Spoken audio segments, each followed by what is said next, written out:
Så jag säger, it's a great honor. Please welcome Mr. Gary Vaynerchuk on stage.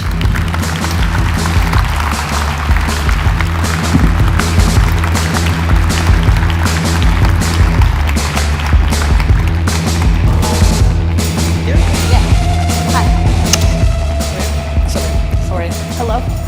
Hey, good to see you. Good to see you. Hello, everyone. We're so grateful again, Gary. Thank you. Welcome to Sweden. I'm grateful to be back. Yeah. How are you, Stockholm? Still a little energy in the afternoon. I like it.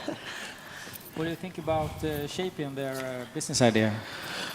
So that's interesting. I've been actually looking at a lot of business plans very similar to it. I think that charging for a product is a good idea.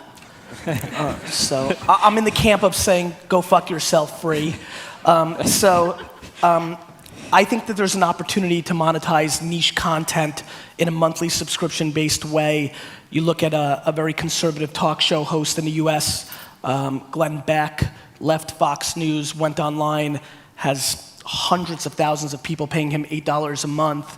That's a good business model. I think, from the success I had with Wine Library TV when I retired last year, I probably got, and I have them all saved in case I want to do this, probably about 4,000 to 5,000 people who said they'll pay $3 an episode just to get me back into the game. I think there's always a place for quality content that people will pay for. I think freemium's a great business model, but charging right from the beginning makes a hell of a lot of sense, so I liked it. What is it that you're focusing on at the moment? So since I was here last year, the book had just come out. In that summer, I stopped doing Wine Library TV, so after 5.5 years of doing daily wine content, I stopped and put all my focus to VaynerMedia, which is the social media agency my brother AJ and I started in September when I kind of took over the realm.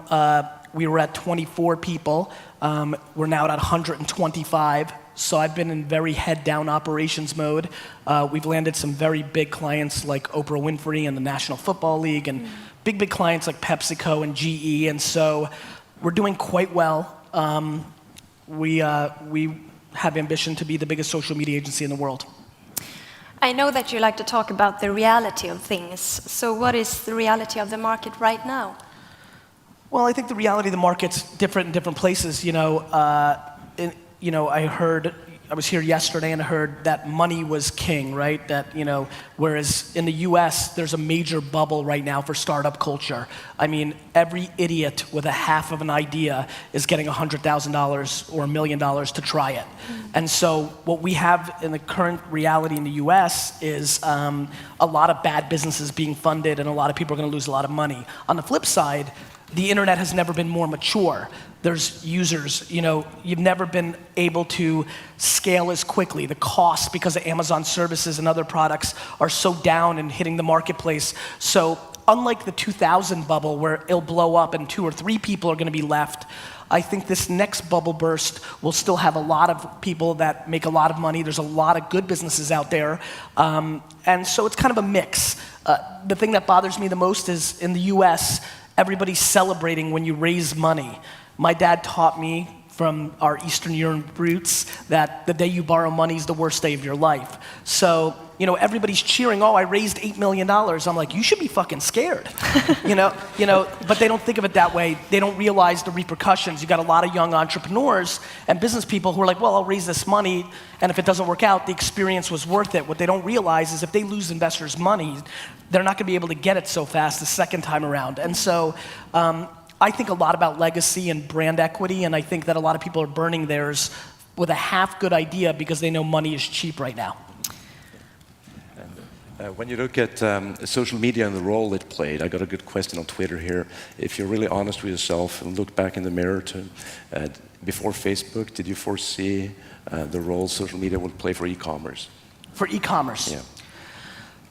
Guys, I'll be very honest with you. I don't really try to be in the prediction business, right? I make them because it's fun, but I don't really give a shit of predicting. I try to execute on the early stages of something happening. So, I didn't even have a computer until I was 20 years old. I thought I was going to open up 500 liquor stores. And then I heard, the internet, right? And so I was like, wait a minute, this is interesting. I think people spend too much time worrying about predicting instead of executing in the current way. My big beef right now with all our clients and a lot of businesses is I think people are marketing like it's 2006 when it's 2012. I don't want to market like it's 2018 because I'm not going to sell anything. I want to market like it's 2012. And so, did I think Facebook would be? Well, no, not when there was 1 million people on it, but when I realized they opened it up from just college and people were jumping on it. Did I realize Twitter was going to be such a factor in my career in 06? I mean, everybody thought it was shit and I thought it was awesome, so I bet all my time on it. I guess at some level I did, but not, you know, I don't think the brain has the capacity of like truly understanding. I mean, we're all going to be selling with holograms and augmented reality and all sorts of things that we can't even think about right now. We'll all be paying for every product with our phone. I mean, there's going to be 1 million things we're going to do. I have no interest in being right. I have interest in execution. And so when something like Pinterest comes out 2 years ago, I'm playing with it to see if there's value for me in the current state of business, not 6 years from now. When I angel invest, I'll guess for 6 years from now. But knowing the crowd that's here from a practical standpoint, you know, it's grossly negligent to not be marketing on a Facebook fan page in 2012. I mean, you're an idiot if you're not. Now, the ROI doesn't happen as fast as it did in other places. So when people don't get fast results in 6 months on social media, they give up. And that honestly is the most exciting thing for me because the more people make mistakes, the more room I have to eat the cake. Well, if I can follow up on that, with your practical mindset in 2012, do you think social commerce is a term that is just a fad? Does it matter to you, or how do you relate to that term? Do you think it's going to be around? I got several people asking that. So here's what I think. You know, I grew up in a retail business and a bricks and mortar, and then I launched WineLibrary.com in 1997. If you're in the retail business, you know that word of mouth matters. Word of mouth is how we get customers. To not understand that we're, and by the way, let me just say this. I really don't care about the word social media or social commerce. I mean, we called social media Web 2.0 5 minutes ago. All we're really talking about is the internet, the way the internet is acting now. You want to lump Facebook and Twitter and Tumblr and Pinterest and Instagram into a thing called social media? Knock your fucking socks off. But it doesn't matter to me. What I'm interested in is where are people and how do I make them do something so that I can sell them something? The reality of the marketplace is we right now are selling more wine because of Pinterest than Facebook and Twitter combined. So does that matter to me? Yeah. But it also means that we figured out how to use Pinterest better. It's also early, less people are doing it right. It's also, in my opinion, the wish list of the internet, which is commerce driven to begin with. You know, I mean, people are who we sell product to. If they're talking to each other, they potentially could be talking about our products and services.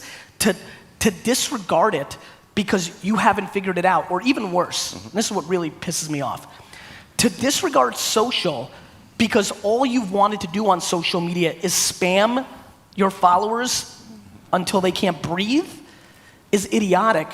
You know, it's like saying, is a piano a good tool? For me, it's not, because I don't know how to fucking play a piano. But Elton John's made a lot of money because of it. And so the platform's right. Just most of the people here and most of the people in the world suck shit at it because they're trying to sell too hard through it. You know what I mean? I have several questions. But I mean, you heard so many social e-commerce experts, etc., or social media experts saying you have to give value on Twitter and Facebook, and then 2 minutes later you see, I have a coffee, it's nice. Yeah. Same person. Yep. I mean, how do you view that? There's so much crap in those channels. Yeah, I mean, it depends on what kind of personality you are, right? Like, Kim Kardashian makes $50 million a year in America for putting makeup on her face, and that brings value because people find that entertaining. I really don't give a shit if Robert Scoble's having a coffee, but maybe some people do. I surely don't think that my fans really care if I'm very upset about a New York Jets game, but somehow, through putting out a lot of content, I created context where they do care about that. I think value comes in many different ways. You know, some people are just more entertaining. Some people are just prettier, right? You know, nobody wants to see me in a dress, but plenty of people will click a link that has a pretty girl in it, right? So there's a lot of ways to do that. Some people want to hear about up and coming trends, so they follow that person. Value comes in many shapes or sizes. Finding how to bring value and how to build an audience around that is the trick. Yeah. But you're also talking about an increasing matureness. Would you say that it's much faster today, that matureness? For Pinterest or for new things? Yeah, I mean, or the for speed of which... yeah. I mean, Facebook had like 4 years to figure it out, right? Twitter had like 3. Poor Foursquare, Dennis Crowley, after a year's like, did you figure it out? You know, now sites launch 2 minutes social cam and video right now, which I'm hot on. You know, how are they gonna monetize? I mean, these companies are 16 seconds old. It's like asking all of us when we were 10 years old to be good citizens. I mean, it takes time. Yeah, I think the maturity thing is quite interesting. I actually think there's huge opportunity if you're smart about this. I think too many of us are poo-pooing things in their infant state. It takes time. I mean, look, the great story about this is Reddit versus Dig. It took Reddit 6 years to kind of win that current battle. And so things take time. And yeah, I think it's kind of ludicrous to ask these platforms to monetize so quickly. On the flip side, as early adopters and as business people, you have to go where users are. And when something like SocialCam can pick up 30 million users, you know, in just a heartbeat, you have to go and test. I'm always blown away by smaller companies not going and testing the water or trying to find their ROI. Being nimble and being fast is really the game of business, and I think people poo-poo it or they wait for it to hit scale. When you wait for it to hit scale, you're gonna pay a lot more money for it. And so I think there's a lot of ways people are looking at this incorrectly. You said somewhere that the middleman is dying, is that correct? And, I mean, there's a lot of middlemen here. And are you selling? I'm a middleman. Are you starting a vineyard in California? Yeah, I mean, I think the middleman is very much in trouble. I think that you have to pay attention. Anybody who's a retailer in here, you need to pay attention to what's happening in the U.S. market with things like Warby Parker or Bonobos. Many of you probably are starting to realize it as well, or take a page out of. Or is this Warby? Amazing. So take a page out of. Take a page out of what's happening with Walmart and Target. These are exceptionally mature retailers in the US, Tesco. Why are they 50% private label? Well, because if you're reselling somebody's product in an internet age where everybody has information at their fingertip, all of a sudden you're playing for a race to the bottom in price and free shipping and all these other variables. So I would passionately tell a lot of the retailers in the room here now, if you're reselling, I highly recommend thinking about a very strategic and smart private label or creating your own brand program, because you're gonna need to hedge and create that profit margin, because your margins in the other sectors are going to go down. Don't forget how small e-commerce really is. In the US, it's 11% of commerce, but up from 9. It took us 15 years to get to 9, 1 year to get to 11.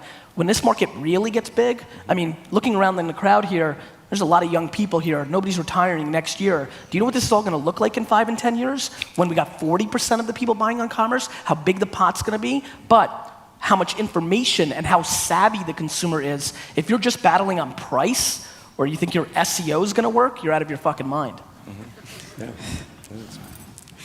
So how important is the strategy? I mean, a lot of people talking about the strategy in social commerce. What do you think about that? The strategy? Yeah. Well, I think everything needs strategy, right? If you don't have a strategy, you only have short-term victories. It's why I talk about things 4 or 5 years early, because I kind of try to play as many chess moves as possible. Now, that gets you in trouble. Let me give you my story. In 1998, I decided that mobile phones were gonna be the future, right? And by the year 2000, in just 2 years, every person's gonna walk into my store with their mobile phone, take a picture of the UPC, know every price of that wine in the world, and then I would have to lower my prices. So in 1998, to get ahead of that, to have my strategy, I lowered all our margins and all our prices, because I wanted to be able to be sustainable by the time that happened. It's 2012, it still hasn't happened. So I was wrong. It was our strategy, but the world did become more price-driven around the same product, and it did help us grow. The execution was wrong. The overall strategy was close. I was too early and probably gave away more margin than I needed to, but I wanted to become a more nimble kind of athlete to be successful. If you don't have strategy, there's only one other way to really win, which is to be extremely nimble. Have micro strategies, do things that feel right, do it, but the second you taste something, adjust. At some level, that's my overall strategy, which is understand philosophically what I'm trying to accomplish as positioning the brand, whether it was myself, whether that was my store, whether that's VaynerMedia, but recognize that everything changes in a heartbeat. I mean, most of the conversations that I've had with Pepsi, GE, Green Mountain Coffee, Del Monte Foods this week has been around Pinterest and social cam. That's not a word that was even talked about 6 months ago. We're living in very fast times, so it's important to understand that. On the flip side, knowing this audience at this point, there are very practical business women, men and women in this crowd. To bet on the next new shiny thing prematurely does not have value short term. If you cannot afford it, then you shouldn't do it. If you can, then you should. That's really an important way to think about it. At some level though, you have to understand that social commerce is about the customer, not about you. And that's where I think a lot of people struggle. It's always about your offer, your product. Twitter.com/search is the single most powerful, I mean, I should say it here now. Twitter, you guys are a bunch of assholes. You have the best product in social media for business, and you never talk about it. Thank you. Twitter.com/search is a marketer and retailer's dream. The fact that people are putting out content about their interest and their potential buying and the things they like, and you can jump into that, engage that conversation without being a jerk off and trying to sell to them right away, and then bring awareness to your brand is incredible and should be done at scale. But people continue not to do it because the fact of the matter is this room and the entire business world is petrified of what we're on the dawn of, which is one-on-one marketing. We're here, guys. One-on-one marketing is here. We just don't want to admit it because it's hard. It's quite hard. And the way you actually win in one-on-one marketing is spend it on people in your organization to scale the caring and the one-on-one engagement, not on the ad platforms that we use for retargeting and all that stuff. Customer acquisition has been mapped. You can do that. You can retarget SEM, SEO, Facebook ads, good. But what you're all going to care about in the next decade, because of social, because word of mouth matters, is retention and percentage of wallet spend and lifetime value. And those are the things we're all going to be battling on. And that takes heart and soul, not just a good algorithm and UI and UX. Well, an extension of the one-on-one marketing approach is to say no to customers, like Seth Godin says, fire your customers. Do you do that? Seth Godin says fire your customers in a very B2B mentality, which I think has a lot of truth. In a B2C mentality, you're getting customers that are firing you at scale anyway. I think you really have to understand what that means. So saying no to customers is maybe not listening to them at what price you should sell a product because you read a lot of reviews that say it should be cheaper. They'll always say that. But to me, the customer's king. Anything I can do for a customer, I'm interested in. Bending over backwards. Yes, there's a lot of truths to that statement, but you have to put that in the context of the business matter. We're firing customers at VaynerMedia because they're too much of a headache for what they pay us at the end. Yeah. You talk a lot about content marketing. How can you work towards quality in content? How can you make it valuable? Easy, make it valuable, right? How? And so let's think about that for a second. Again, if you look at e-commerce companies and a lot of people and brands putting out content, again, they're stuck in a television mentality and they're making it about them, not about the user. So, I mean, I lived it. I started a wine show. And instead of making it QVC and just selling wine, I made it a service. And I talked about wine in general and educated. And most insanely in 2006, remember this is 6 years ago, I panned my own product because I wanted to make it valuable. And by panning and saying this wine tastes like the horse's ass during a rainy storm, it's disgusting.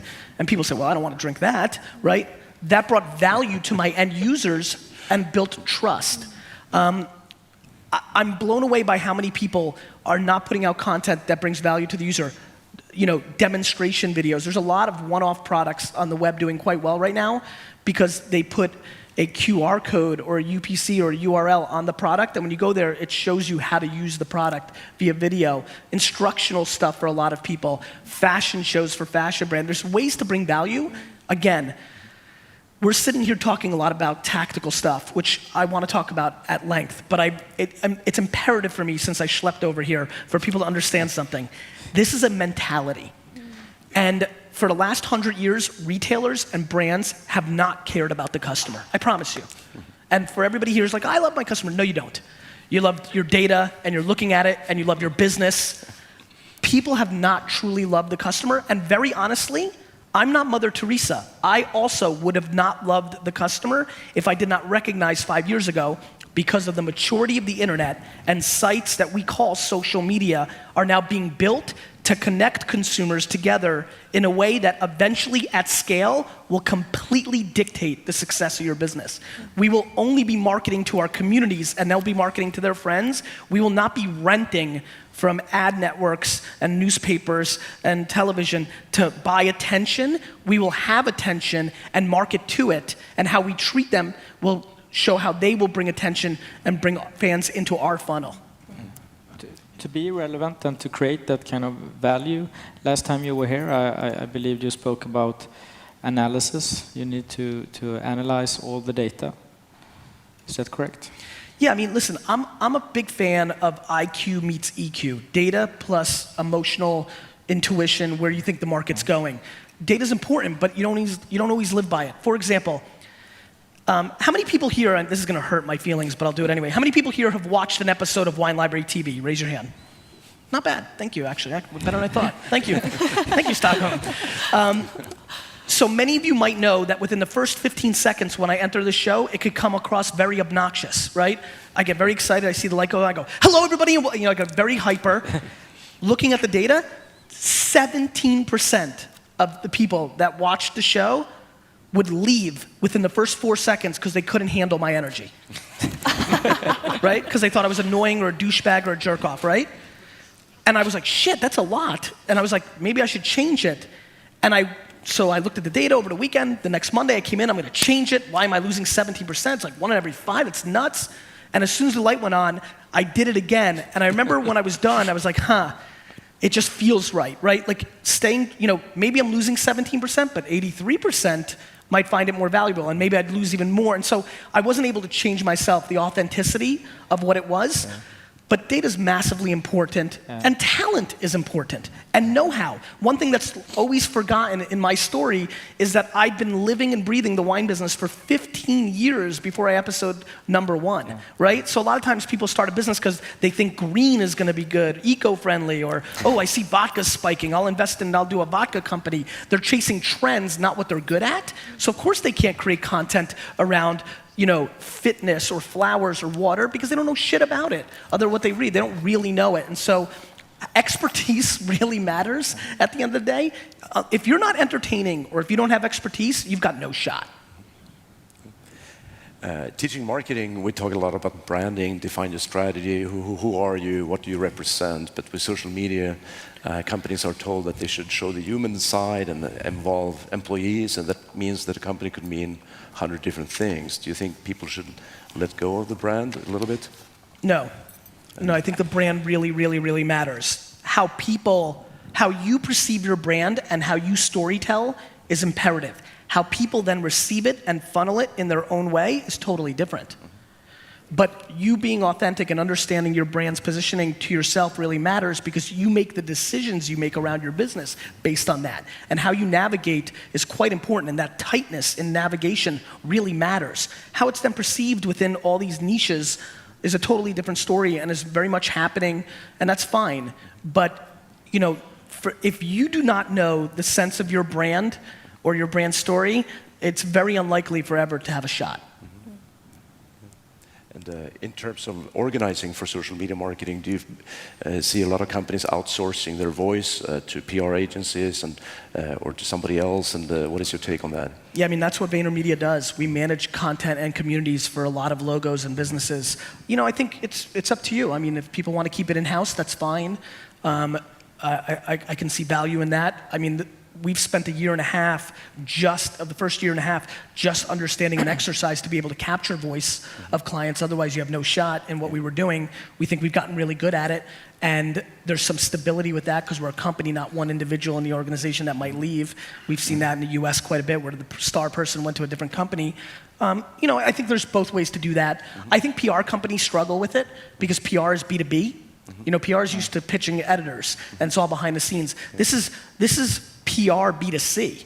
This is a very different world where, like, if you're having a crisis, they all go to your fan page and spam you. It's a totally different thought process. So it takes a different skill set. But I think it's something that people can outsource if they have the funds. You mentioned that you have been working for big companies. What do you think their biggest challenge is right now within their organizations regarding this kind of questions, because they are really big? You know, it's so fun to be in an e-commerce. I like e-commerce so much more. I feel like they're so much more organized than big brands. I mean, the biggest problem with big brands is that people don't make business decisions based on the business. They make business decisions based on their career. Okay. If you really want to know the problem. They want to get a raise, or they want to appease their boss, or my favorite, let's make up bullshit analytics to sell to the up tops. Let me just, you know, I want to make sure there's no confusion in Stockholm. I have no interest in being an advocate, pundit, enthusiast of social media. I have no interest. My only interest in the human world when it comes to business is to sell shit. And because I think these sites do it, that's why I pay attention to it. The end. I don't want to be the, let's prove it to them. I don't want to fucking prove anything to anybody. I just want to execute and build businesses, and that's it. And so people are getting way too romantic about social. People in here, romantic, and then there's other people that are completely cynical, and they're both wrong. It's in between, right? It's always in between. Is it early? Absolutely. But so many people in here rely on e-commerce for this is an e-commerce summit. I spoke in 1996 where it was a business summit, and everybody in America said that consumers were not going to put credit cards into a computer. How'd that work out, right? And then in 2000, I was like, this Google thing, I'm telling you, Google AdWords, Dad. Do you know what the big argument was? Your competitors are gonna click your Google ads and ride up your cost. How'd that work out? Right? And so like everything that all of you are doing right now, just 45 seconds ago, somebody was saying it was shit. So I highly recommend you not saying social is shit, because first of all, sites that have 900 million users or things of that nature, it's tough for it to be shit. You gotta know how to use it. The first year I used Facebook ads, we sucked at it. You know why? Because we tried to treat them like Google ads. And then we started understanding it was about the visual. Do you know that when you buy Facebook ads, if you put a yellow border around the same ad as a blue border, it can perform 300, 400, 500 times better? So maybe the reason your Facebook ads suck and you've decided Facebook blows is because it wasn't a yellow border, it was a pink border. So what happens is we like to get on a soapbox and dismiss things very quickly. Oh, that's stupid. Oh, that doesn't work. And when we had another rule that we're used to, that was the rule before, and it doesn't match that rule, we struggle with it. People didn't like direct marketing with Google and stuff like that because it wasn't like television and print. It was different. It wasn't mass, it was narrow, right? Now they fell in love with it. It's efficient, it converts, we all know, right? But then Facebook came along and they don't like it because it doesn't convert as well. That's because social isn't intent to buy or search product. It's a different kind of thing. But for branding, it really matters. And there's a big difference between marketers and salespeople. And when you're trying to make a sales decision, listen to salespeople. But when you're making branding and marketing decisions, listen to marketers. Yeah. So looking ahead a bit, what's the next thing? I have no idea. Okay, thank you. And I mean that, right? I mean that at some level. Here's what I know. I'm not Nostradamus. I don't know what's gonna come up. Here's what I do know. Mobile's gonna continue to really, really, really, really matter. Every product in our lives is gonna be smart. So if you sell produce and you live in a world with a smart refrigerator where we're all very lazy and my refrigerator just reorders my product for me and I don't go to the store because it's using RFD and, you know, and technology of that nature, then it's going to be really important for you to penetrate the refrigerator. When the refrigerator starts becoming as difficult to penetrate as a retail store's shelves are, that's going to be a lot of money in play, right? You know, we will continue to get more social because we're human beings and we like to interact.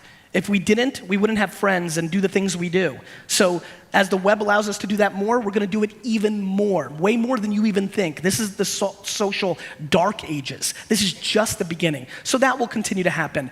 But I don't really know, I just know that when I start seeing spikes, you know, I just pay attention to them. I'm also very passionate about restrictions.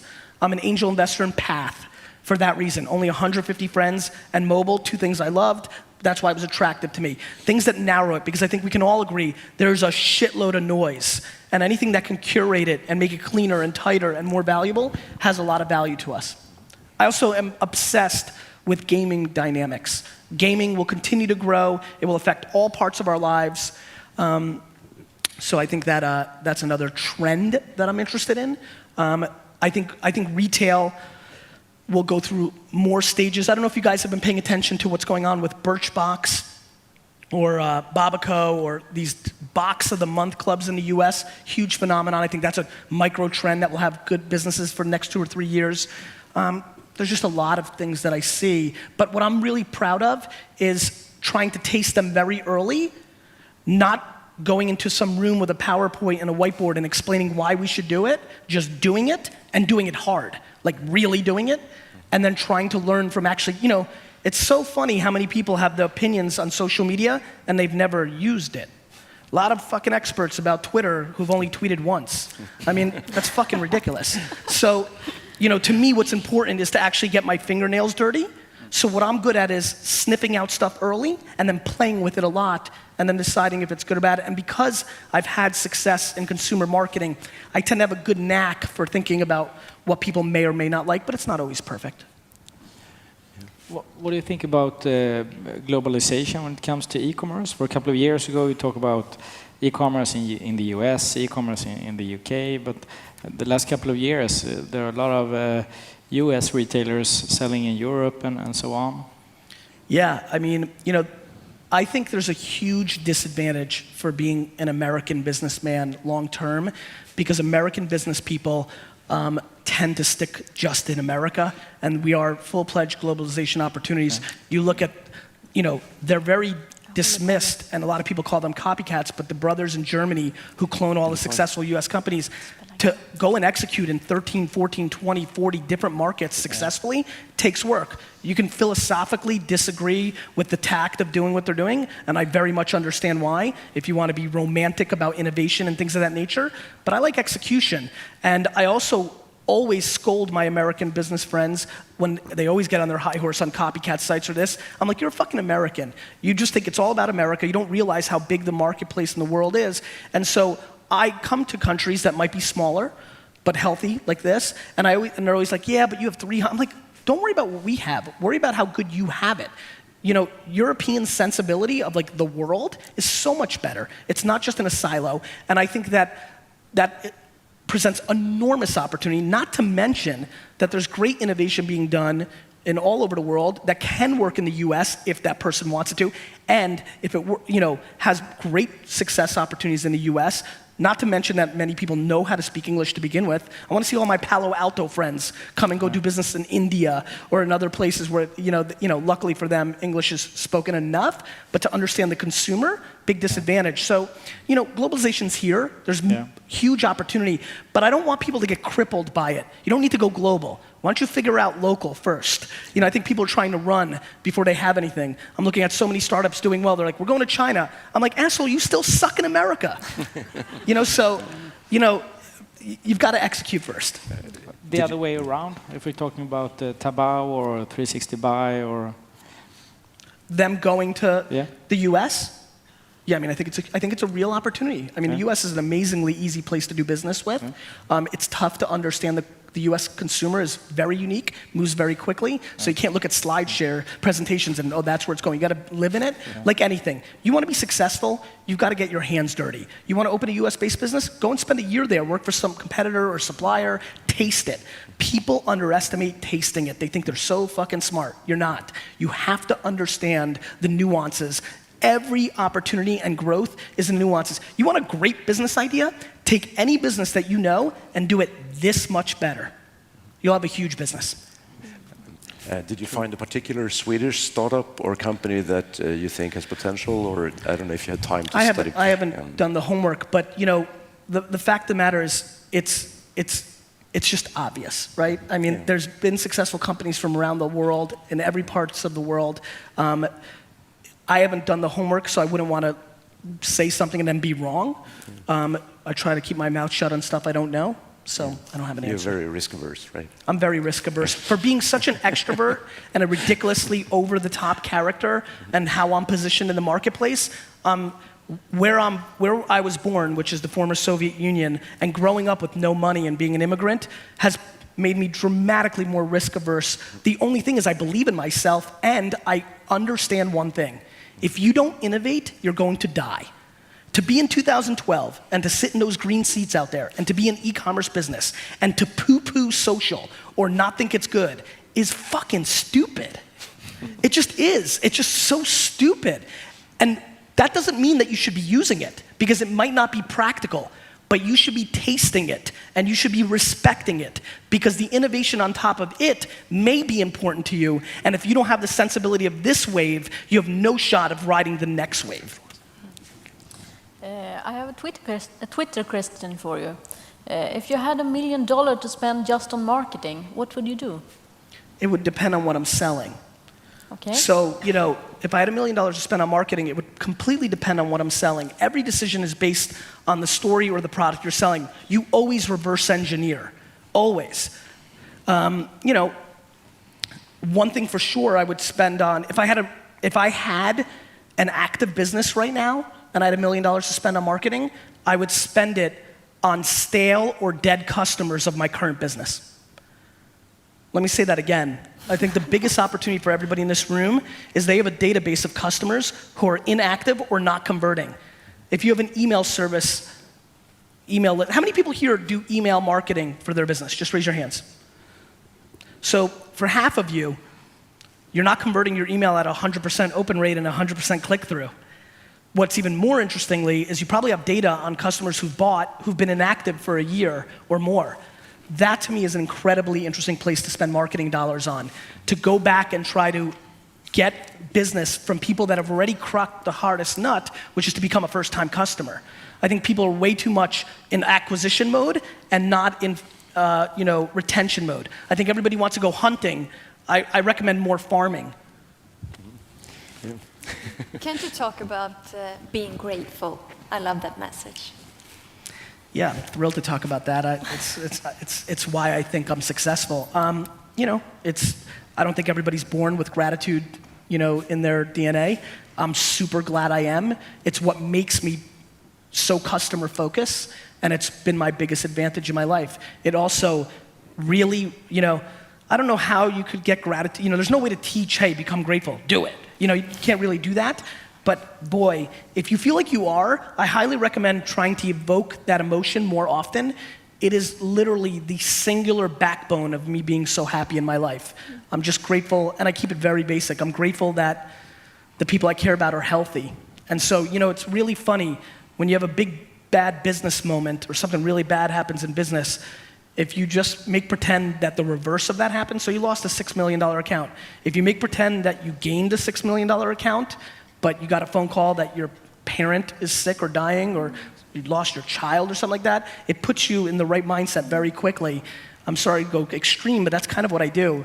I'm pretty much a 99.9% happy dude because something happens when I'm dealing with something bad that quickly puts my brain into putting things in perspective, being grateful for the fact that I was born in the last dictatorship in Europe. Right now, there's one dictatorship left in Europe. It's called Belarus. I was born there, you know, and I was traded for wheat by the United States to Russia.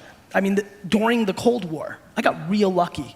And then on top of that, I was born to like the greatest mom of all time. That's luck, you know, because my dad, he wasn't born to the greatest mom of all time. My grandma's crazy. So I'm just very, very grateful. And then I was gifted intuitive business DNA, which keeps you alive very easily in a capitalist world like the US. If I stayed in Belarus, I have a feeling I would have been in jail or dead. So I'm just very grateful and completely driven by it and try to give as much as to others because I'm good. I don't need more money or more fame or more stuff. I'm good. I mean, I want to buy the New York Jets, so I do need a couple $1 billion, but not really. I just want to kind of keep doing what I'm doing. There's an amazing feeling when you get an email from somebody who says you've changed their business life or their life. That feels good to me, and that's why I think I continue to speak and write.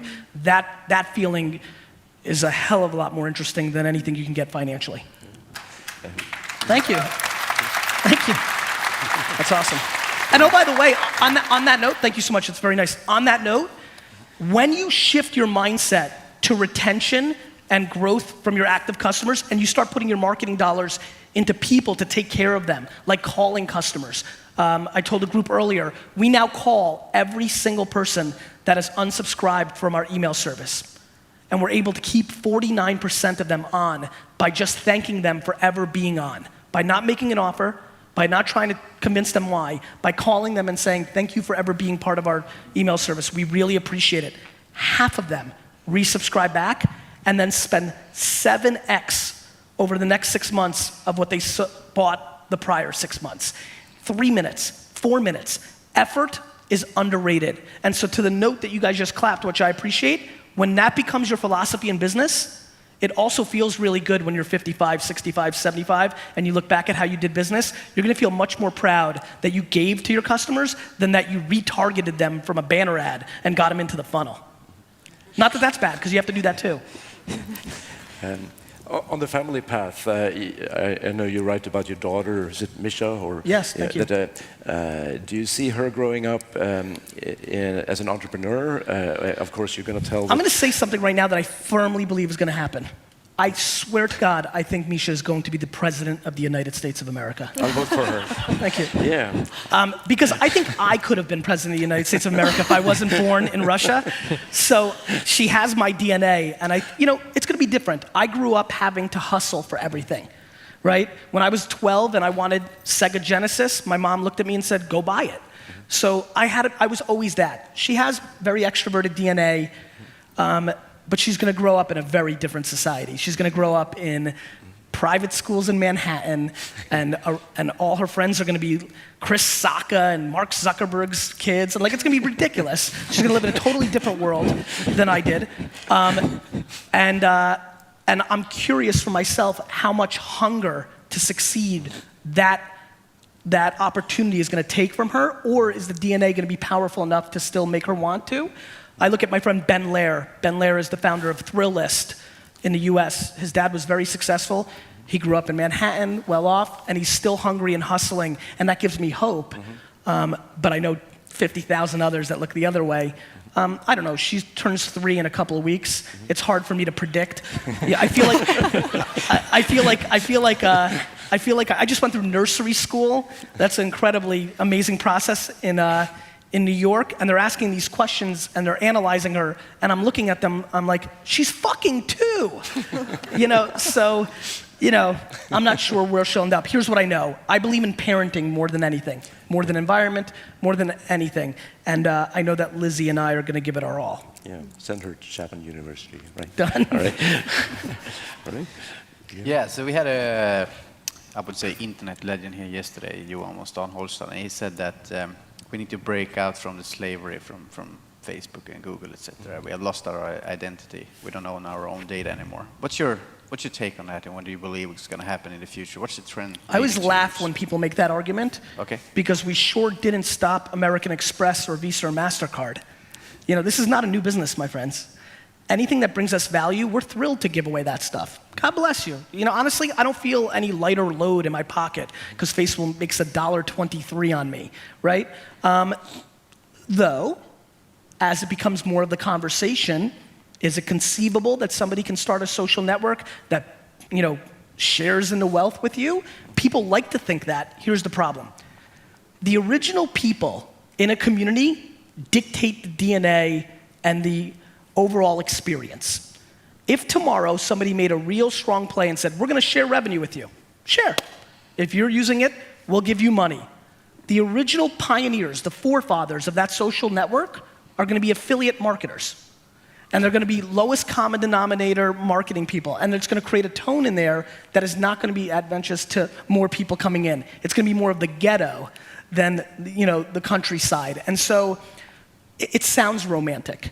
And it's really awesome to come up and say, we're slaves of Facebook and Google. But were we slaves of MySpace? Were we slaves of Friendster? We'll go where we want to go, and we'll go where our friends are. And so will there be fragmentation? Sure. Is there a danger for Facebook that we need a recycling every 5 to 7, 8 years because all of a sudden we look at our Facebook friends and they're not our friends? Sure. That's why I invested in Path. I believe in that, right? But I don't think we have this, how many people here really are devastated that Facebook is making money or Google's making money on your data? You're bothered. Raise your hand. So I think it's romantic. It's kind of like, remember when Foursquare came out and they said, don't check into places because people will rob your house if you check in. I think there's a lot of things that are said that customers really don't give a shit about, including, let me give you a big one, privacy. That's why there's gonna be so much money in this stuff. We really don't care about privacy outside of a couple of things. And don't forget, listen, I'm not being naive to this. My parents, and when I speak about this in other countries besides the US, yes, maybe not in the US. Let me say this again. My parents were 23 years old when we moved to America. I lived in a Soviet household. My parents, the day my dad found out that his address was on Google, he cried for an hour. He was devastated. They respect privacy more than anything. The reason we don't care about privacy is as long as nobody can steal our money and we can't get it back, or hurt us or our loved ones, we're not going to care. And I have a dirty secret for you. The most underrated brand in the world is the human being. We are much, much, much, much, much better than you think we are. The problem is the evening news has told us how bad we are for the last 50 years. When you watch the news, it's not about all the awesome shit that we do for each other every day. It's about the one rogue person that decided to shoot somebody. By percentage, we are incredibly good people. We are that kind of race, humans, and that is why we will not care about privacy, because horrible things are not happening at scale. In fact, I would argue that the lack of privacy is making us a nicer and better society because the kidnapper now knows that everybody has a phone and can catch them on film. And so I actually think that this lack of privacy is causing us to be better. When it comes to this personal perspective and human beings, it brings us to personal branding, which is a hot topic. And what is your take on that? And how do you think corporations should act in order to hire people? Should they come in with cloud score, followers, and things like that? Should they ask them to subordinate themselves and become a company person, or should you coexist? Yeah, I mean, you know, that second part, that last thing you said, that sounds like communism, so I never believed in that. I always laugh at American companies. They're like, we're gonna suppress our people. I'm like, geez, I thought I left Russia. You know, so, you know, I think that's a delicate subject. You know, it all depends on how you play. I continue to believe that when you see innovation come, you use it to go on the offense instead of trying to fight it off because you lose. We can all go read, I mean, there's some amazing stories. If you want to learn about how innovation really is a fun thing to watch, go read the stories about how the people that were in the horse business acted when Henry Ford created the car. You know, they bet more on horses. They did everything they could, they lost.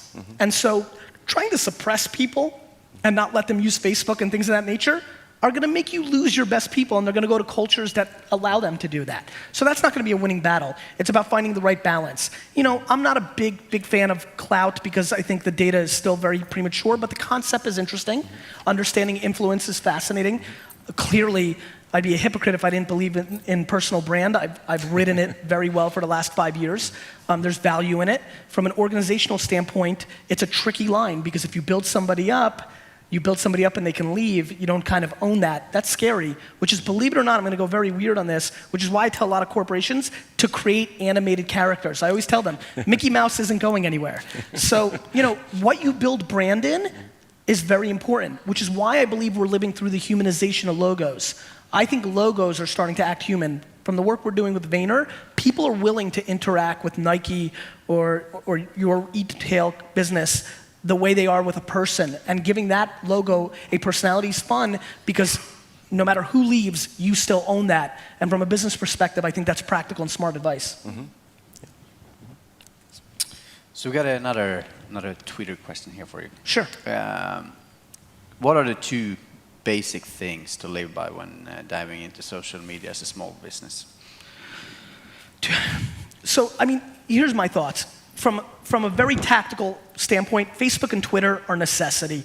Twitter.com/search. If you're not going to twitter.com/search every day and searching your business, your handle, or the products you sell, and then engaging those conversations, you're leaving tremendous amounts of business on the table.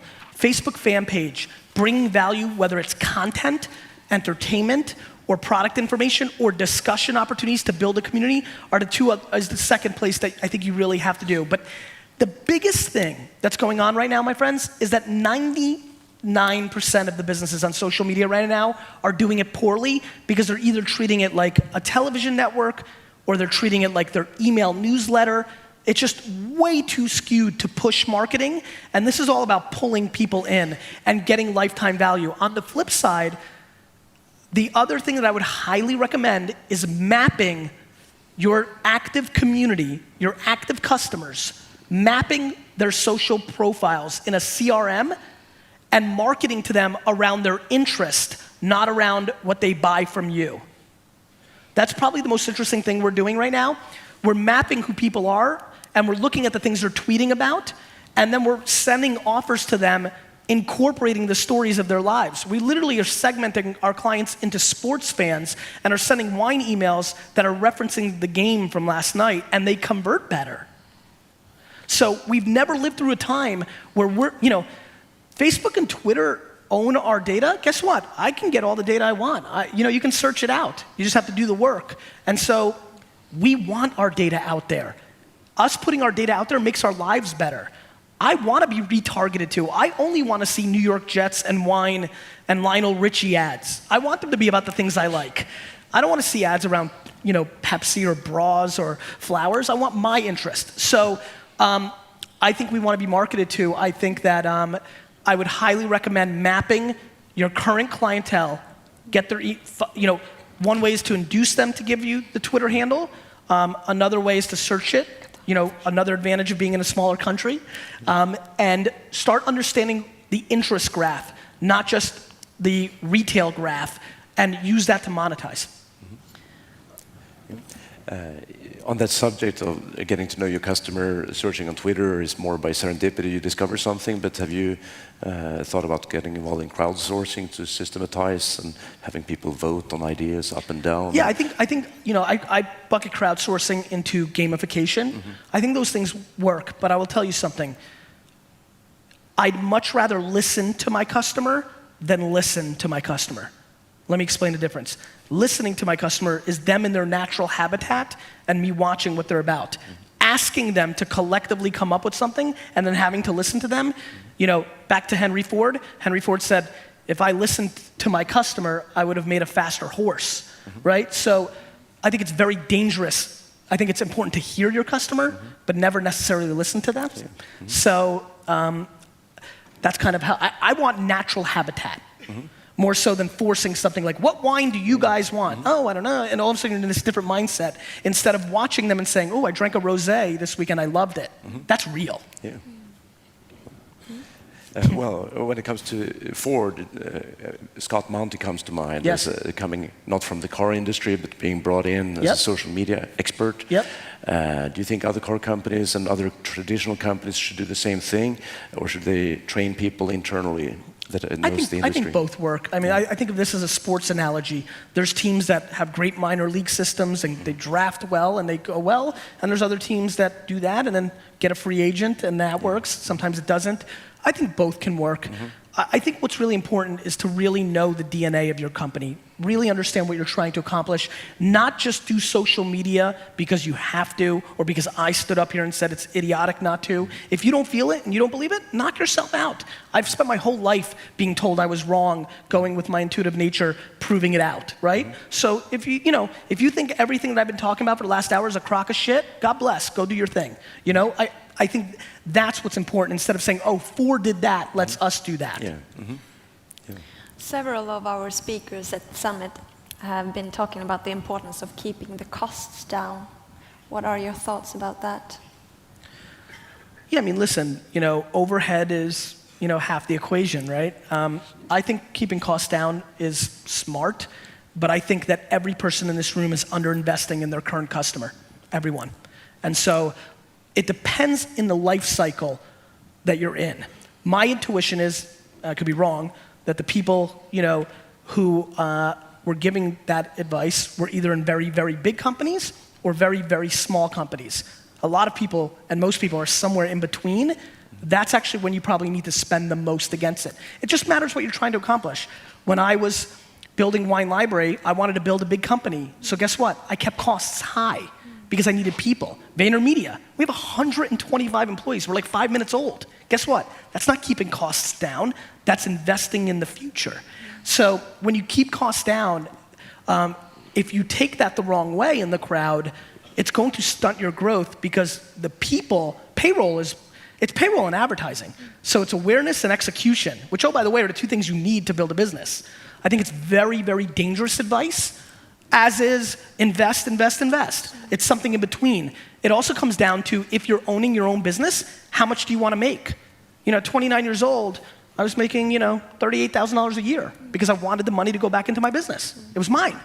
So it depends on, if you're an operator and your bonus depends on it, you're going to want the margin to be higher, but then you're slowing the growth patterns. I mean, listen, I come from the school, I'm being polite to the people that gave that advice. I come from the school of investing your face off as much as you can afford, keeping as little as possible, for a rainy day and to pay your bills. But every other dollar back into the business because that's how you can grow. I have a Twitter question for you again. What do you think of e-commerce in Eastern Europe?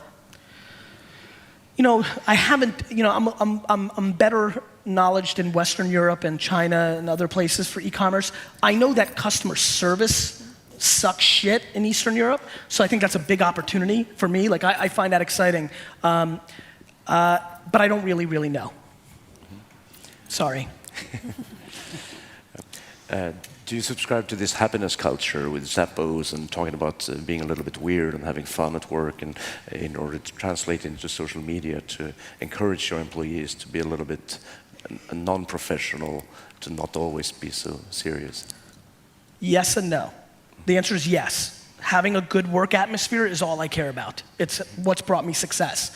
But recognizing that different people have different needs is important. So if I've got some great, we have a ridiculous culture.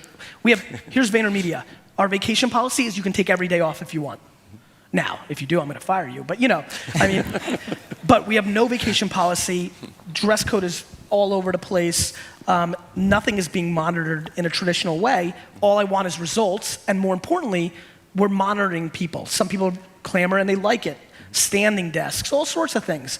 Other people are more introverted, so we give them areas where they can be quiet. The developers, developers in the house, they don't want to hear shit. They want their headphones on in their corner and leave me alone. 3 screens and I'm out, right? So I think what's most important is not doing one size fits all.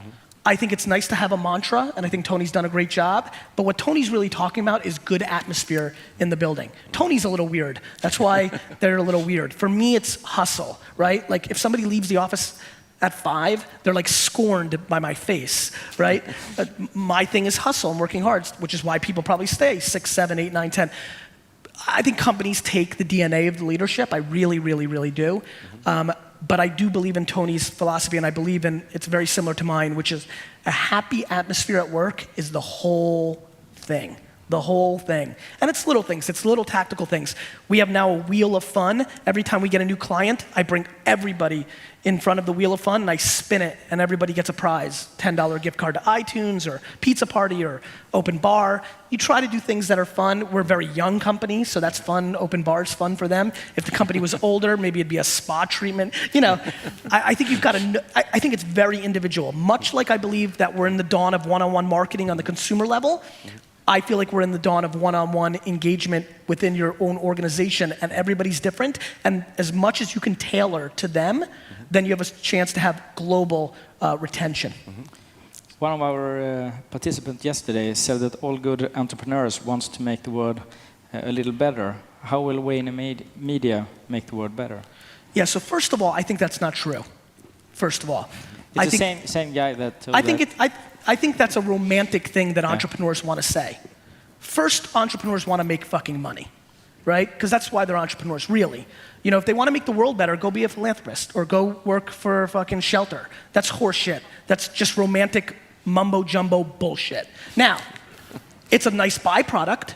I sure like the things I do that are nice, but it's not what wires an entrepreneur. An entrepreneur is wired to buy shit and sell shit.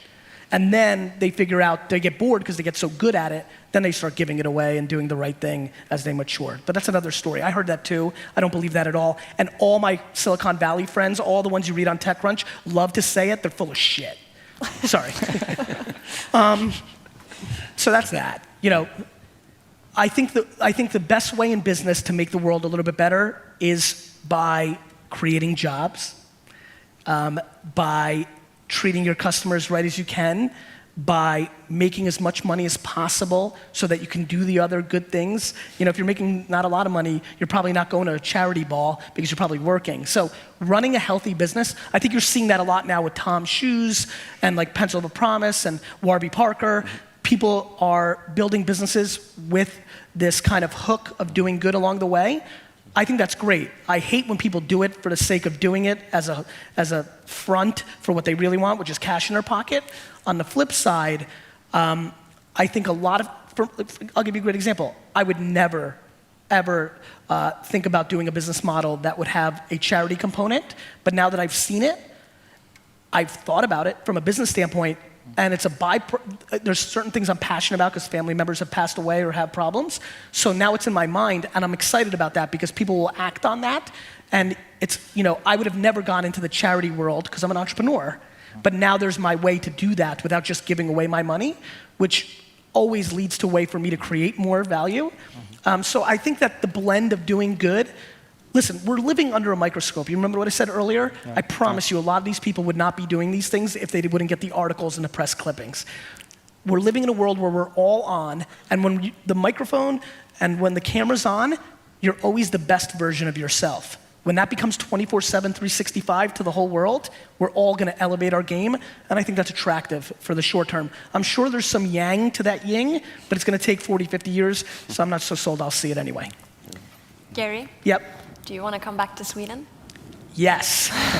We love that. Thank you, guys. Thank you. Thank you so much. Thank you so much. Thank you. Thanks so much. Awesome. Thank you so much.